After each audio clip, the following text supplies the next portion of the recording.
All right, today we're pulling back the curtain on something we all use every single day, but probably never think about: the invisible architecture that lets us work together, live online. We're going to break down the tech that powers real-time teamwork. Have you ever really stopped to think about this? You're in a shared doc, maybe a Figma file, and there are cursors just flying around, people are typing, designing, and somehow it doesn't just implode into total chaos. How is that even possible? Well, the answer isn't magic, even though it definitely feels like it sometimes. It's actually a really complex and, frankly, brilliantly designed architecture working like crazy behind the scenes. And that's what we're going to get into today. So, to really understand why this matters so much, let's look at a place where the stakes are super high: an online MBA program. In this world, real-time collaboration isn't just a nice to have, it is absolutely essential for everything: group projects, case studies, strategic planning. The tech has to be perfect. And for it to be perfect, any system like this has to nail four key things. First, latency has to be basically zero. Any noticeable lag and the whole thing feels broken. Second, consistency has to be rock solid, meaning everyone is seeing the exact same thing at the exact same time. And finally, it has to be fault tolerant and handle a ton of data, so it doesn't just crash when the whole team logs on 5 minutes before a deadline. So, how on earth do engineers build something that meets all those demands? Well, it usually starts with one of three fundamental blueprints, or architectural models. First up is the client-server model. The easiest way to think about this is like an air traffic control tower. Every single change you make, every letter you type, gets sent to a central server. That server then acts as the single source of truth and broadcasts that update to everyone else. It's great for control and making sure everyone's in sync, but it can get bogged down if too many people are making changes at once. So another way to do it is peer-to-peer, or P2P. This one basically cuts out the middleman. Your computer talks directly to your colleagues' computers, sending updates back and forth.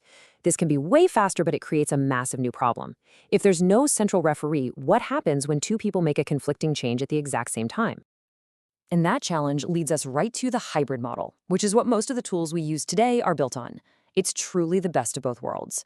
You have a central server handling the really critical stuff, like saving the document, but less critical updates, like just seeing your teammate's cursor move across the screen, can happen directly peer-to-peer.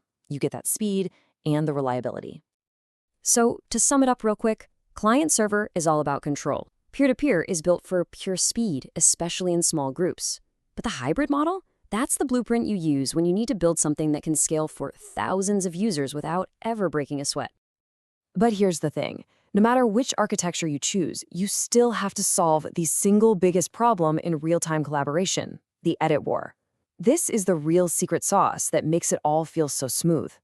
So let's make this real. Just picture it. You and a coworker are looking at the same sentence. You both go to edit it at the exact same moment. How does the system decide who wins? Or is there a way for both of you to win? For years, the answer has been this incredible algorithm called operational transformation, or OT. And here's the genius of it.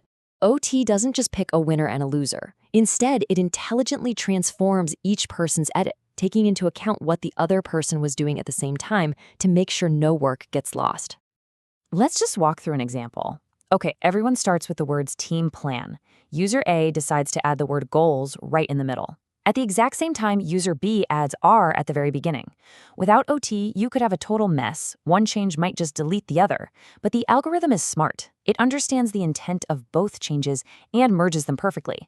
The final result: our team goals plan. Everybody wins. Now, there is another really fascinating way to do this called CRDTs. The philosophy here is totally different. Instead of figuring out how to resolve conflicts, what if you could design a system where conflicts are mathematically impossible in the first place? That's what CRDTs do. They use special data structures that are just designed to merge automatically, no matter what. But okay, today's world is about way more than just editing text. The next massive leap is already here, and it's all about AI. Our tools are going from being passive whiteboards to being active, intelligent teammates. Think about what that actually looks like. An AI teammate can now just jump in and give you a summary of a long conversation you just had. It can suggest what your next task should probably be. It can even generate a whole diagram for you, right on the fly. It's a huge boost. So, for example, you've got tools with AI wireframe generators now. This lets a team go from just talking about a vague idea to seeing a tangible visual design in a matter of seconds. It speeds up the whole planning process like you wouldn't believe. Or think about AI-powered mind maps and flowcharts. During a brainstorm, it can help the team capture and organize really complex thoughts visually, in real time. It's like having the world's fastest note-taker who also happens to be a brilliant organizer, making sure no good ideas slip through the cracks. Okay, so we've got this incredibly complex dance going on. Multiple users, smart algorithms, AI assistants, all at once. So what keeps the whole thing from just grinding to a halt? Let's look at the unseen foundation that makes it all work: performance and security. The bedrock of all this is a modern backend. Using a microservices architecture is kind of like building with Legos instead of one giant block of clay. You can update one piece without breaking the whole thing. Being cloud native means it can automatically scale up for huge teams. And then you have things like caching and database sharding, which are all about making the tool feel instant, no matter how much stuff it's handling. And of course, in any professional or educational setting, security isn't just a feature, it is everything.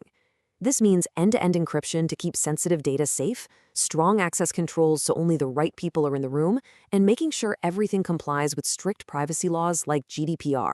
It's non-negotiable. And when we look to the future, this AI integration is only going to get deeper and more powerful. As this quote gets at, we're heading towards a world where AI is a constant partner, giving us real-time suggestions, spotting trends, and helping us map out knowledge. Which, brings us to a final pretty big question.